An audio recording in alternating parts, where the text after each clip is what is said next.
Assalamualaikum warahmatullahi wabarakatuh. Perkenalkan, nama saya Arif Sutrisno. Di sini saya dosen di program studi D4 Animasi, akan menjelaskan terkait pernyataan diri dosen dalam unjuk kerja Tridharma Perguruan Tinggi atau PDD UKT PT bidang pengajaran.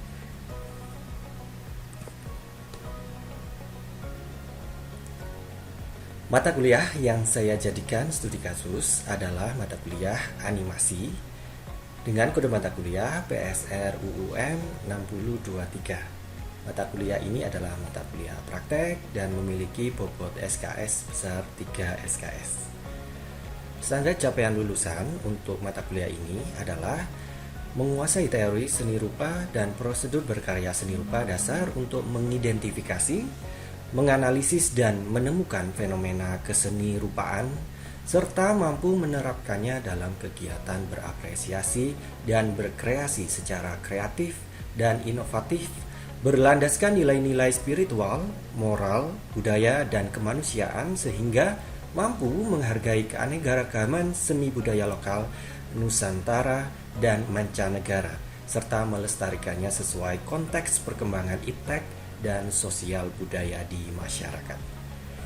Untuk deskripsi mata kuliah ini adalah konsep dan ruang lingkup animasi, yaitu meliputi memahami dan mempraktikkan secara disiplin dan mandiri dalam hal keilmuan animasi 2 dimensi, serta 12 prinsip dasar animasi yang diwujudkan dalam tugas mingguan dan tugas akhir yang meliputi kompetensi. Yang pertama, ada animasi flipbook atau manual, bouncing ball, walk cycle, jump and run cycle, serta ekspresi wajah.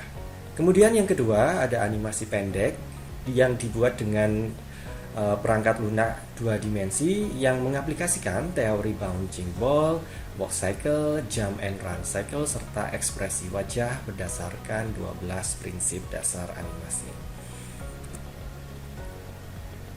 Berikutnya adalah capaian pembelajaran mata kuliah. Yang pertama adalah menguasai struktur kerja animasi 2 dimensi. CPMK ini memiliki sub CPMK, mahasiswa mampu menganalisis prosedur kerja animasi 2 dimensi dengan terstruktur setelah diberi kasus produksi animasi di dunia industri. Yang kedua, menguasai teori sejarah dan wawasan animasi. Yang ini memiliki sub CPMK, yaitu mahasiswa mampu menganalisis teori sejarah dan wawasan animasi dengan cermat setelah diberi kasus tentang teori, sejarah, dan wawasan animasi. Berikutnya CPMK yang ketiga, yaitu menguasai teknik merancang animasi baik manual maupun digital. Yang ini memiliki sub CPMK, yaitu mahasiswa mampu membedakan teknik animasi manual dengan digital dengan teliti setelah dijelaskan teknik-teknik pembuatan animasi.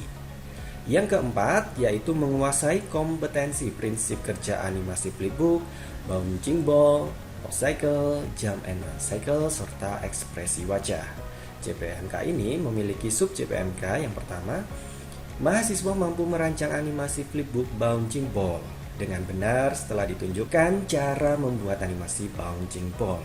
Yang kedua, mahasiswa mampu merancang animasi flipbook walk cycle dengan benar setelah ditunjukkan cara membuat animasi walk cycle. Yang ketiga adalah mahasiswa mampu merancang animasi flipbook jump and run cycle dengan benar setelah ditunjukkan cara membuat animasi jump and run cycle. Yang keempat, yaitu mahasiswa mampu merancang animasi flipbook ekspresi wajah dengan benar setelah ditunjukkan cara membuat animasi ekspresi wajah. Kemudian CPMK yang kelima, yaitu menguasai prinsip kerja animasi pendek dengan perangkat lunak. CPMK ini memiliki sub CPMK, yaitu mahasiswa mampu menganalisis prinsip kerja animasi pendek melalui perangkat lunak dengan cermat setelah ditunjukkan cara membuat animasi digital.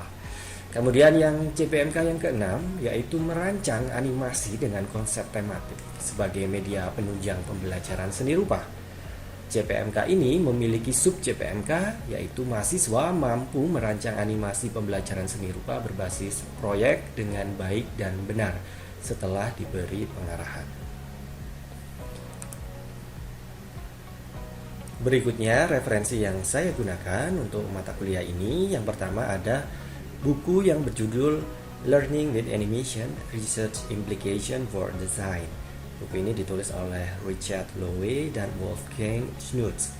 Ya, buku ini digunakan sebagai referensi untuk materi yang berkaitan dengan media pembelajaran animasi. Kemudian saya juga menggunakan buku The Illusion of Life dari Disney Animation yang ditulis oleh animator Disney, yaitu Frank Thomas dan Ollie Johnston. Buku ini digunakan sebagai acuan terhadap 12 prinsip dasar animasi. Kemudian saya juga mengacu pada buku yang berjudul Animasi Bersama Mas B, ditulis oleh Bambi Bambang Gunawan. Buku ini digunakan untuk merujuk terkait proses produksi animasi. Buku yang keempat yaitu berjudul Tutorial Animaker, Cara Mudah Membuat Video Animasi Explainer dengan Animaker. Buku ini ditulis oleh saya sendiri bersama teman-teman saya yaitu Ima Kusumawati Hidayat dan Muhammad Nurwiseso Wibisono. Buku ini digunakan sebagai referensi terkait pembuatan animasi menggunakan software Animaker.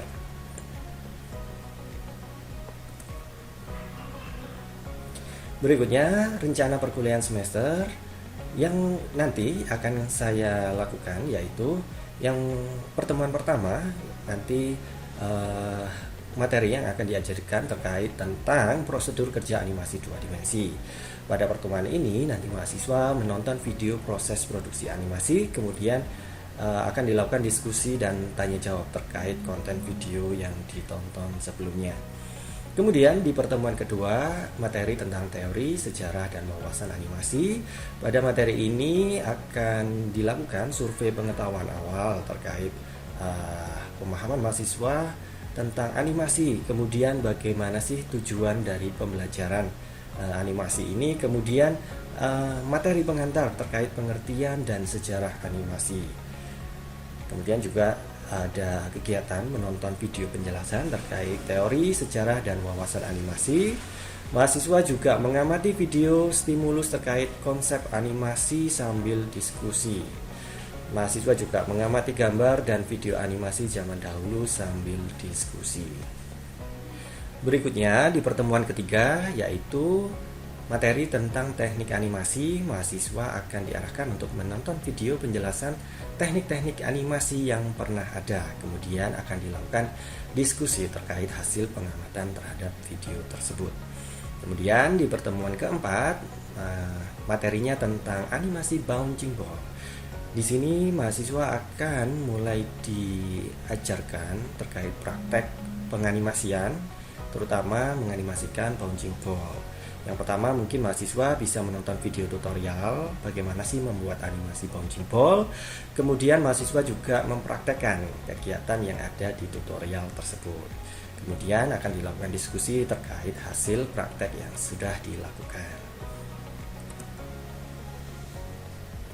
Di pertemuan kelima, materinya adalah tentang animasi walk cycle. Pada materi ini nanti mahasiswa akan menonton video tutorial tentang animasi walk cycle, kemudian mahasiswa mempraktekkan kegiatan yang ada di video tutorial tersebut. Kemudian terakhir akan kita lakukan diskusi terkait hasil praktek yang sudah dilakukan. Kemudian di pertemuan ke-8, ini adalah pertemuan UTS, nanti mahasiswa akan diberi soal proyek dan mengerjakan UTS ya. Kemudian di pertemuan ke-9, materinya tentang prosedur pembuatan animasi pendek. Pada pertemuan ini mahasiswa sudah mulai memasuki proyek animasi ya. Jadi di awal-awal mungkin akan disampaikan terkait pembagian kelompok animasi. Kemudian mahasiswa juga menonton video tutorial prosedur pembuatan animasi pendek. Kemudian mahasiswa juga berdiskusi untuk menentukan rencana proyek ke depan yang akan mereka lakukan. Di akhir nanti mahasiswa disuruh untuk melakukan presentasi hasil diskusi tersebut. Di pertemuan ke-13, materinya tentang breakdown. Jadi mahasiswa harus menonton video tutorial tentang breakdown Kemudian mahasiswa mengerjakan breakdown dari animasi yang sudah dikerjakan sebelumnya. Kemudian mahasiswa mempresentasikan progres khususnya terkait breakdown animasi yang sudah dikerjakan. Di pertemuan ke-16, pertemuan terakhir ini harusnya mahasiswa sudah bisa menyelesaikan proyeknya dan mulai mengerjakan persiapan untuk pameran. Jadi di pertemuan ke-16 ini juga disiapkan untuk agenda pameran, untuk penilaian pameran tersebut. Nah, kemudian berikut adalah rencana penilaiannya terkait dengan tugas proyek. Mungkin soalnya semacam ini. Jadi mahasiswa diminta untuk membuat sebuah karya animasi pembelajaran yang berlandaskan nilai-nilai spiritual, moral, budaya, dan kemanusiaan. Nah, tugas ini nanti dikerjakan dari pertemuan ke-9 sampai ke-15 dan dilanjutkan pameran pada pertemuan ke-16. Ada 4 aspek penilaian yang akan dilakukan nanti. Yang pertama adalah UTS. Nah, UTS ini untuk menguji pengetahuan tentang prinsip dasar animasi dan teknik animasi. Kemudian metode penilaiannya nanti adalah kuis atau soal esai. Kemudian nanti bobot dari UTS ini adalah 20%. Kemudian ada penilaian untuk menguji sikap, kreativitas, kejujuran, dan kedisiplinan mahasiswa, yaitu melalui asistensi ketika mengerjakan proyek. Metode penilaian ini yaitu melalui observasi dan bobot penilaiannya adalah 10%. Yang ketiga adalah proyek. Nah, proyek ini untuk menguji keterampilan merancang animasi. Metode yang digunakan adalah penugasan dan bobotnya adalah yang terbesar yaitu 50%. Penilaian terakhir nanti dilakukan melalui UAS, yaitu UASnya adalah pameran. Nah, ini untuk menguji keterampilan mahasiswa dalam menyajikan karya. Jadi metode penilaian ini juga nanti berupa unjuk kerja dan memiliki bobot 20%. Berikut adalah rubrik penilaian proyek yang akan dilakukan. Beberapa hal yang mungkin akan menjadi pertimbangan untuk penilaian yaitu kesesuaian spesifikasi teknis, kemudian durasi, kreativitas, dan aspek komunikasinya.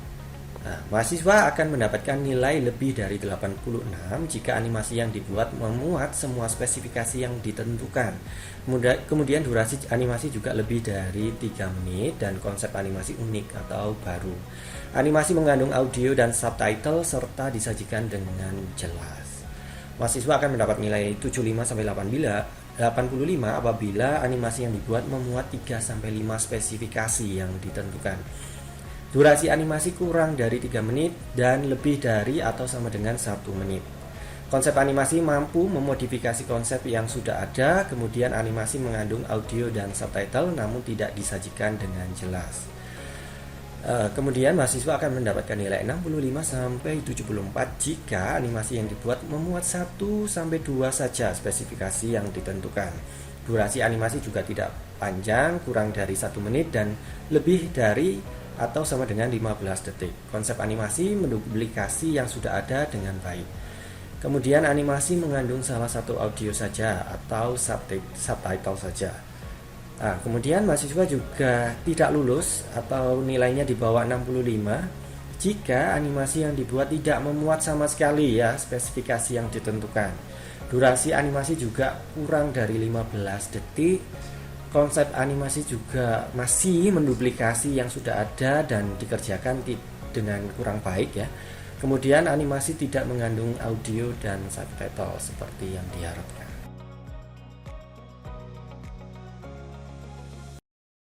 Selamat pagi, Assalamualaikum warahmatullahi wabarakatuh.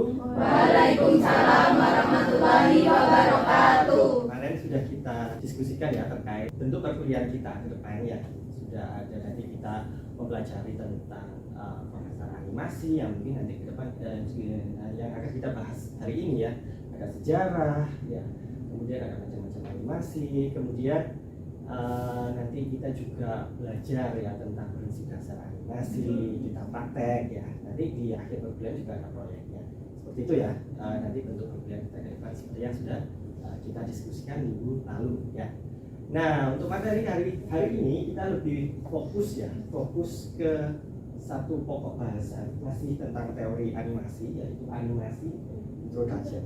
Nah, di animasi introduction ini nanti kira-kira apa sih yang akan kita pelajari? Yang pertama mungkin kita akan berdiskusi terkait dengan pengertian animasi ya, pengertian animasi, kemudian nanti dilanjutkan dengan sejarah dan perkembangan animasi ya. Oke, sebelum ke pengertian mungkin ya, ada yang masih ingat nggak ya, animasi itu apa?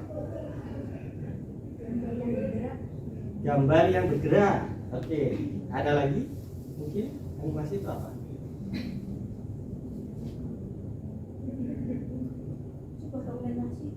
Dokumentasi. Oke. Jadi benar ya, seperti yang sudah disampaikan teman-teman tadi ya. Animasi itu adalah gambar yang bergerak, dokumentasi ya.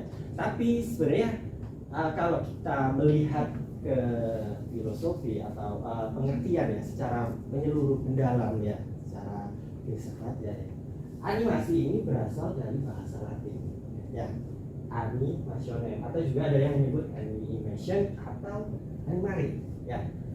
Kalau diartikan secara bahasa itu artinya adalah usaha untuk menjadikan hidup ya. Jadi sebenarnya animasi itu membuat sesuatu yang mati menjadi hidup ya, menghidupkan sesuatu melalui apa tadi? Gambar bergerak, dokumentasi ya. Jadi banyak hal ya, banyak hal yang bisa dilakukan untuk membuat sesuatu menjadi lebih hidup ya. Secara harfiah, secara tujuan utama ya, tujuan utama dari animasi itu adalah menghidupkan sesuatu ya.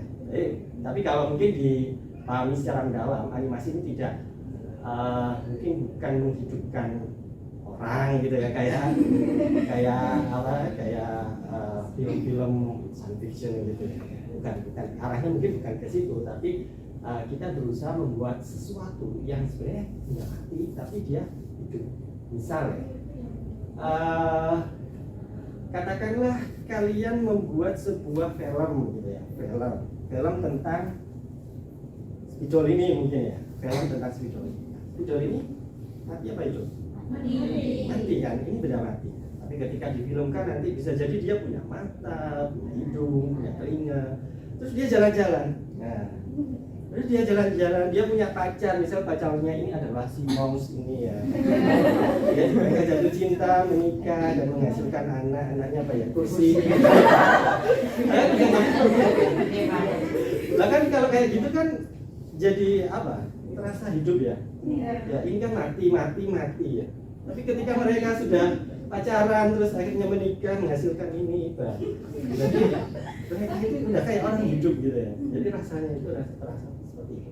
Nah, konsepsi dasar animasi itu sebenarnya juga ke arah situ. Jadi usaha membuat sesuatu yang bisa jadi itu hanya gambar ya. Bisa jadi itu hanya gambar yang mati atau benda mati atau sesuatu yang mati. Tapi dia ketika dianimasikan ya itu terasa hidup. Nah, kita lanjut ke pokok bahasan kedua ya. Tentang sejarah animasi itu sendiri. Nah, kalau ngomongin sejarah animasi, nah ini ya, animasi itu secara hakikat ya, itu dipelopori dari gambar ya, kumpulan gambar yang mirip-mirip, yang terlihat akhirnya di situ terlihat ada ilusi geraknya.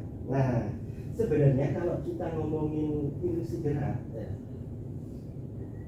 fenomena menangkap gerak itu sudah ada sejak zaman Paleolitikum. Paleolitikum ini zaman batu tua, 600.000 tahun yang lalu.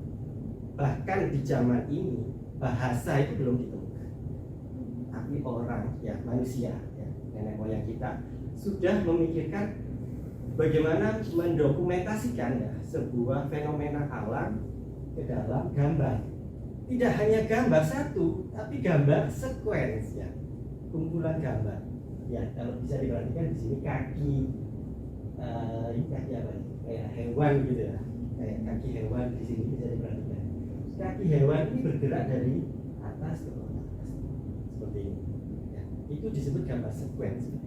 Nah, itu sudah digambar oleh manusia sejak 600.000 tahun yang lalu.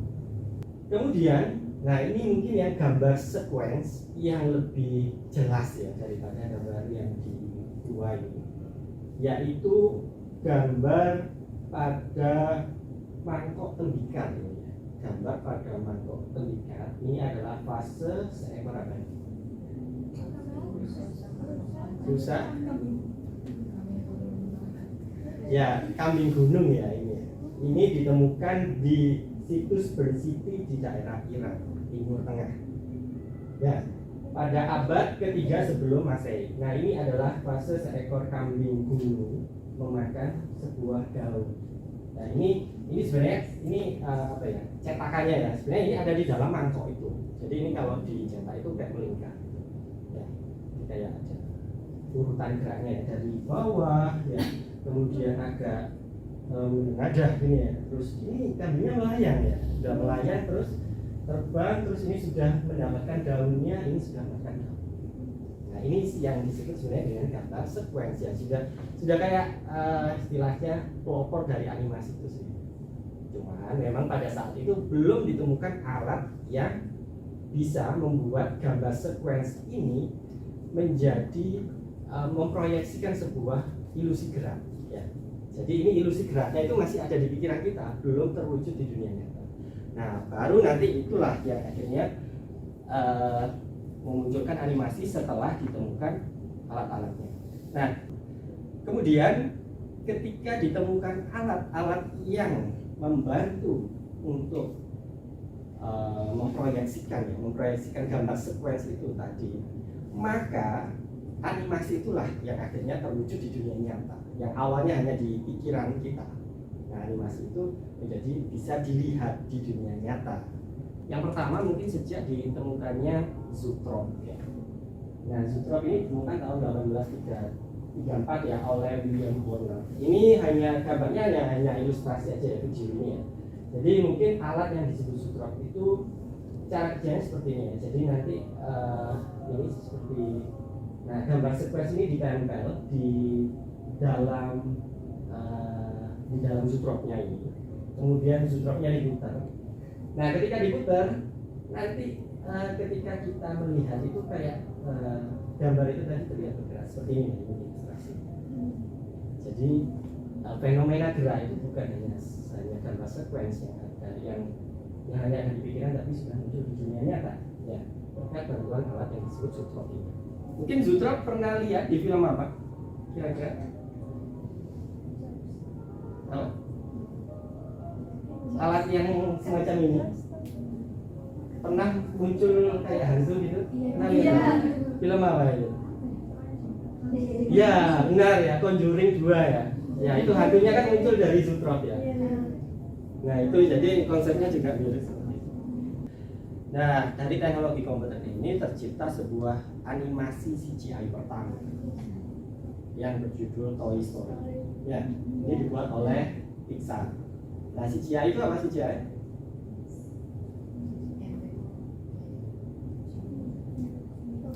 Panjangnya apa? Ya, Computer Generated Imagery. Jadi image yang citra gambar yang diproyeksikan melalui komputer. Nah, ini ada film pertama yang dibuat oleh komputer ya, film 3D ya, Toy Story. Sudah ada yang nonton? Sudah. Nah, ini sampai seri keempat ya sekarang ya. Oke, mungkin sampai di situ dulu materi kita hari ini ya. Sampai di sini mungkin ada yang mau ditanyakan kan? Oke, silakan. Jadi bagaimana caranya membuat animasi itu menjadi? Bagaimana caranya membuat animasi menjadi hidup? Ada yang bisa bantu menjawab? Ya, silakan. Mungkin, tahu saya mungkin bisa dengan bantuan 12 prinsip dasar animasi. 12 prinsip dasar animasi ya. Nah, terima kasih. Benar ya. Jadi salah satu cara biar kita bisa membuat animasi tadi terlihat lebih hidup tadi ya, sesuai hakikatnya. Nah, ada panduannya nih, Jadi panduan itu disebut dengan 12 prinsip dasar animasi. Nanti ada solid drawing, ada staging, ada post to post, dan banyak lagi ya. Nah nanti materi ini akan kita bahas minggu depan untuk detailnya ya. Jadi nanti kita akan belajar teori ini minggu depan gitu ya. Oke, terima kasih. Ada pertanyaan lagi? Ya silahkan.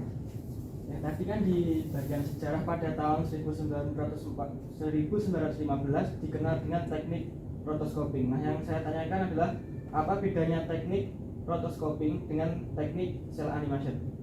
Oke, perbedaan antara teknik rotoscoping dengan teknik cell animation. Ada yang bisa menjawab? Ya, silakan. Kalau rotoscoping itu membuat gerakannya itu berdasarkan dunia nyata, sedangkan yang cell animation itu berdasarkan imajinasi. Nah, gitu ya. Terima kasih sudah bantu menjawab. Jadi memang seperti itu ya konsepnya. Jadi seperti yang saya jelaskan tadi ya. Kalau rotoscoping itu kita merekam dulu videonya, ya. Direkam videonya, kemudian dibelah, ya. Gambarnya itu gerakan gambarnya, misal gerakan orang berjalan, ya. Itu direkam dulu, baru digambar satu-satu, diganti karakter yang lain. Gitu konsepnya untuk rotoscoping. Nah, kalau cell animation ini dia lebih fleksibel, ya, lebih fleksibel. Bisa jadi dalam rotoscoping kita sulit ya membuat sesuatu yang berlebihan, exaggeration, ya. Itu salah satu prinsip dasar animasi. Membuat sesuatu yang berlebihan, misal ketika kaget kita itu terbang ya, sampai terbang. Kan rekam orang sampai terbang itu kan sulit, ya. Apalagi pada zaman itu, ya. Makanya cell animation ini digunakan untuk membantu menyempurnakan teknik rotoscoping itu biar prinsip-prinsip dasar animasi itu bisa diterapkan dengan lebih maksimal tadi ya.